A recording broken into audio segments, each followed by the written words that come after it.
All right, today is September 28th, 2015, and we're going to take a little walk around the garden to see what we can see. Here's my lantana.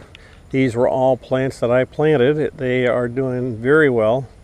Most of these are either Star Landing or Miss Huff, and as you can see, they're about 4 foot tall.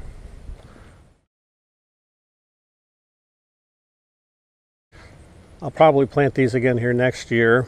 Again, down here I've got some cover crop. This was sort of a bare area, so this is red clover, and that's another mix that I bought that seems to be doing pretty well. The idea is that hopefully this stuff will die out and still provide some roots and stuff in the garden. My spice bush is getting a little bit old, but again, it's late in the season.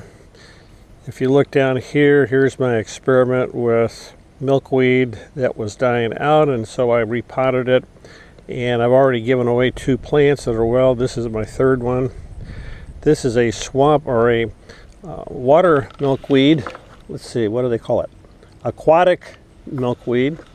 And so I'm going to try to find a place, maybe even put it in the pond and see how that does. And so we'll first start over here. This is actually a buddleia in a pot that's doing well, pretty well. This is Melipodium, which is very pretty, but really doesn't attract many insects at all. So again, if you just need some place to put some color, that's nice. This is actually supposed to be a purple milkweed. It's not doing real well in here. Hibiscus is doing well. And the lobelia is not doing really well. And actually my swamp milkweed that I've got in here, you would think it would do real well in this pond, but it's not doing too hot. So again, this project that we're looking at here, this is my common milkweed. There's 2 common milkweed and 1 purple milkweed theoretically, and that's this here. And again, you saw I put some red clover in here that seems to be doing pretty well. I don't know if you could see, but I'm going to count 1, 2, 3, 4, 5, 6, 7, 8, 9, 10. I got about 10 monarchs on my milkweed, so that's nice. Also in the pot is the passion flower. It's doing fairly well. This is the 1st year, so something I could keep up. Something is chewing on the leaves, but I'm not sure what. It should be a fritillaria, a variegated fritillaria that would use that as a host.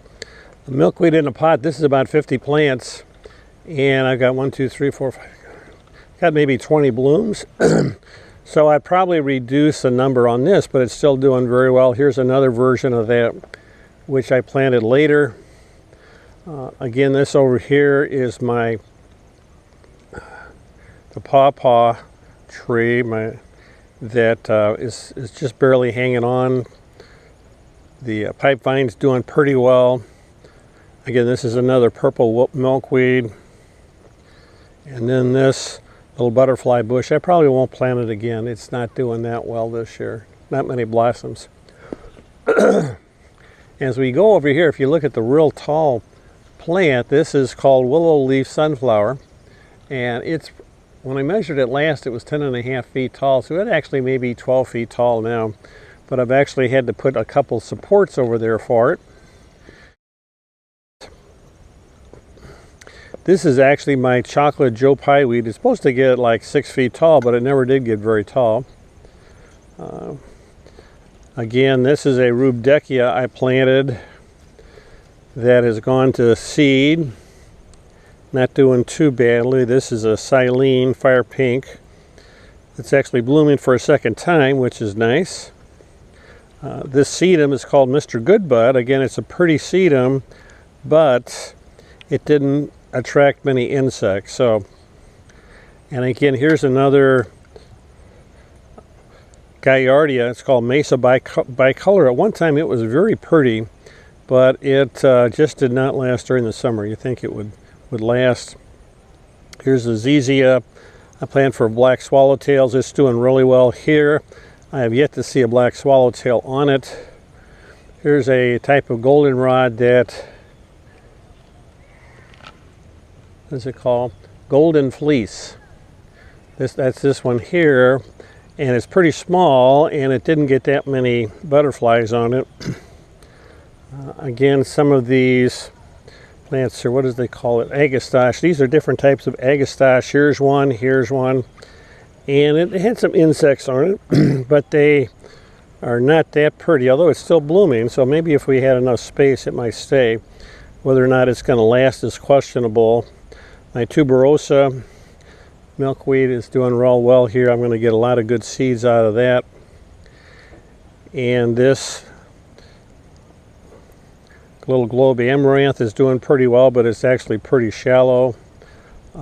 It's actually not very tall. It's actually not very tall. Again, this Allium millennium is a really nice plant. It flowered for a long time, and a lot of the bumblebees really liked it. So that is something I can maybe even divide. I might try some of the seeds, see what happens there. This is another goldenrod. I have to look and see if I could find the name here. This is called Cliff, C-L-I-F-F, Cliff goldenrod. And again, the butterflies don't seem to be going to it. It could be I've got so many good nectar plants that are better than that. Probably in a natural setting that would provide nectar for butterflies. Here's another Indian pink down here. So you can see things are a little crowded. This is the fireworks plant. Again, this is just one plant, believe it or not. It actually took over a lot of the space. The Verbena bonariensis seems to be doing really well back here. I might try to get some seed from that. I've had a lot of mildew. I've had a lot of mildew issues with this particular plant. And again, just some more lantana, which is doing well. This is Bethany, I think. It actually has a pretty blossom. And this is the Purple Dome New England Aster. Again, this looked really nice at Shaw's Garden, so that's the reason I'm trying this. It's even if you don't even prune it, it should be at the most 30 inches high and 3 and 4 feet wide. So it's a nice plant. Behind it is a purple milkweed, theoretically. Hop's doing really well. It's covering, it's taking over everything. I need to cut back that. If we come back here, we're going to see a nice variety. 1, 2, 3, 4, 5, 6. We've got quite a few monarch butterflies on this tropical milkweed. I'm definitely going to grow that again in this area and also up front. We also tried putting in some cover crops with it. This is just radish. And actually I bought a radish seed, plus there's also a mix that I put in there that seems to be doing pretty well. The swamp milkweed's not doing real well. As you can see, this time of the year it doesn't look very nice. So if you plant it, you're definitely going to need to have something else in with it. And as you see, these New England asters are at least 4 foot tall, going into the 5 foot, and I've actually cut these back twice. I think I ended July 1st, but they definitely need even a third cutting, maybe even to August 1st. Now this is September 28th, and probably if I didn't have all this milkweed here, the monarchs would be getting on it, but because I've got all this milkweed, the monarchs are staying with that. I'm probably going to take out most of these New England asters here just because they're so big and unruly, and probably try to put in the Purple Dome aster. Here's the bronze fennel. It's a nice plant, except that it gets sort of tall and spindly looking, doesn't look real nice. I did have 4 or 5 caterpillars on it though, so that's a good reason to maybe keep it somewhere. Just sort of look at some of these other things. Salvia lady in red is actually doing pretty well. That actually reseeds itself, which is nice. Most of the salvias and the verbenas here I cut back, and they're actually coming back and blooming a second time. I think we're actually, if you look at this New England aster, it actually looks really nice, and there's a lot of bees on it. So this New England aster looks very nice, and there are a lot of bees on it. So even if the butterflies don't like it, the birds, and even if the butterflies don't like it, the bees do.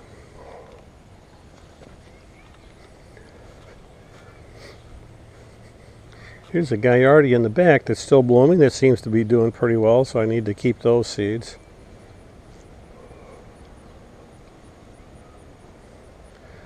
So the trick is with these New England asters is you have to cut them back at least a third time and put them in a place where you can stake them up. You can see all the different stakes that I've got here. This one in particular seems to be a smaller type, so I'm not even sure what type it is, but for some reason this particular New England aster didn't get that big. And we are going to be turning this whole area here, as you look at it, into sort of a native garden, native plant garden. And this area gets a lot of shade over on this side, so it'll be interesting to see what actually does well. This is Ohio horse mint. It's actually doing all right. It was sort of dying out, but the problem is it gets too much competition from these other New England asters that I need to take out. These are just too big for the space. Here's a smooth aster, which is very pretty. Again, it's not a small plant, and it gets pretty large. Hackberry, this is a hackberry tree that I actually try to keep down in size to something that's a little bit more manageable. A hackberry and a question mark, use that.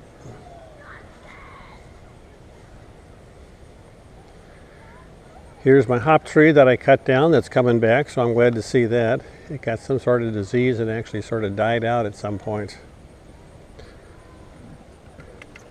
Yeah, and so this is what the Indian pink should look like. So it's actually been blooming off and on all summer, which is nice.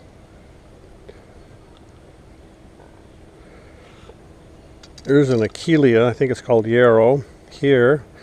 It's got a white flower. It's not that pretty, but it's a native plant. So here's another milkweed, and if you can see it here, here's a monarch caterpillar on it.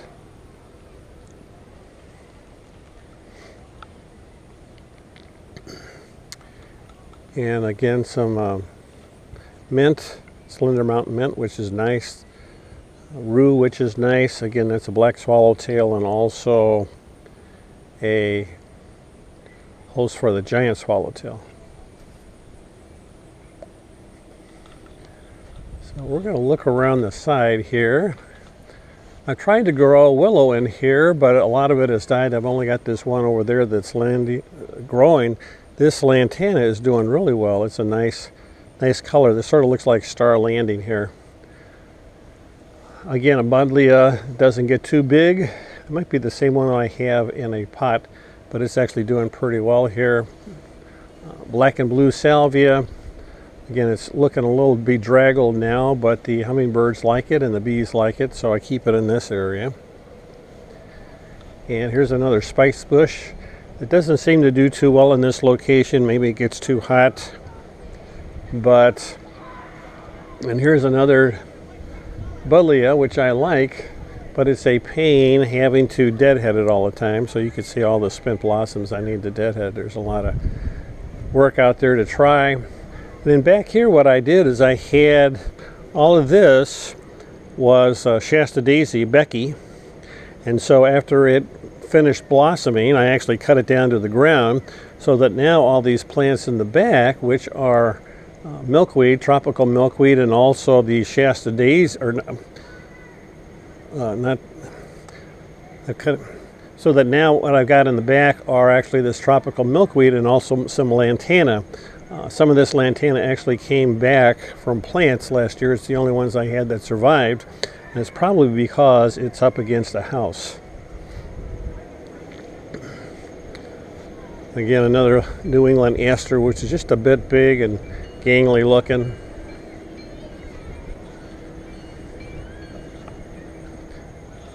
If you look up here, here's the Nepeta, which is Walker's Low, which actually is a nice sort of ground cover almost. It does pretty well. I've cut this back once. And it's still blooming a little bit. You can see that. Another rue. And again, the Shasta daisies are looking really nice.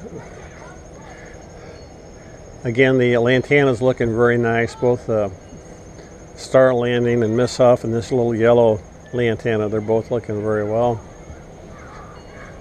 If you look over in this little garden area here,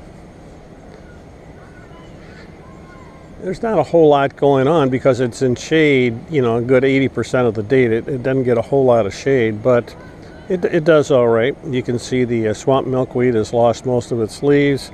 It's actually starting to go dormant, it looks like. And a lot of the Curasophica, the tropical milkweed I planted, actually did grow, but again, it didn't get enough sunshine to actually get tall. So again, here's some more Verbena bonariensis that does pretty well. This little patch here, my little front yard patch, has actually done real well. This Veronica I've actually cut back once and it's bloomed a second time, and I'm actually probably going to crop it back again to something like this to the ground, so it actually might a third time, which would be pretty neat. Again, this tropical milkweed, I just threw some seed in here and it's doing pretty well. I also sort of put these lantana in. I need to sort of give them some more sunshine, but they're doing pretty well. So Veronica I cut back, Salvia I cut back, and even I've got a little Dianthus here I cut back, and it's still blooming. Again, you can see this monarch. I'm not sure why this particular plant is blooming this late, but it is. I've got a feeling it's something that maybe came in from seed and just as his first or second year, so that's why it's blooming so late. If again we look over this other area, this is my garage.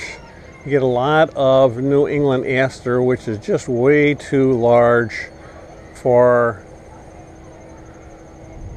the size of this area. If you can look, I cut it down here once, cut it back here twice, and it is still grown to be a gigantic plant. So I'm actually going to have to be more aggressive in my deadheading it, or not really. So I'm going to have to be more aggressive when cutting it back. Maybe cut it back 3 times just to try and make it more manageable and look a little nicer. This plant here is buckwheat. I actually grew it as a cover crop to fill in, and it did pretty well, but you can sort of see it gets tall and spindly and doesn't look that nice. So it's getting yellow, so I probably won't grow this buckwheat again. Maybe in a small mix or something that might work out, but not too well. I do have a hydrangea, PG hydrangea way back here, but because it had so much competition, it really didn't do that well. If we look out here, we got some more milkweed. Boy, we got some more monarchs out here too. So I've got 1, 2, 3, 4 monarchs at least out here. So I think this next year I'm going to make this all into milkweed, all into tropical milkweed, because it looks so nice. It lasts a long time. Maybe have a little border down here of the tuberosa, so that would edge it. And so all of these plants I'm probably going to dig out and move. Yeah, here's some partridge pea. Again, it looks sort of a little yucky this time of the year, so I'm going to just take the seeds and keep those for planting next year.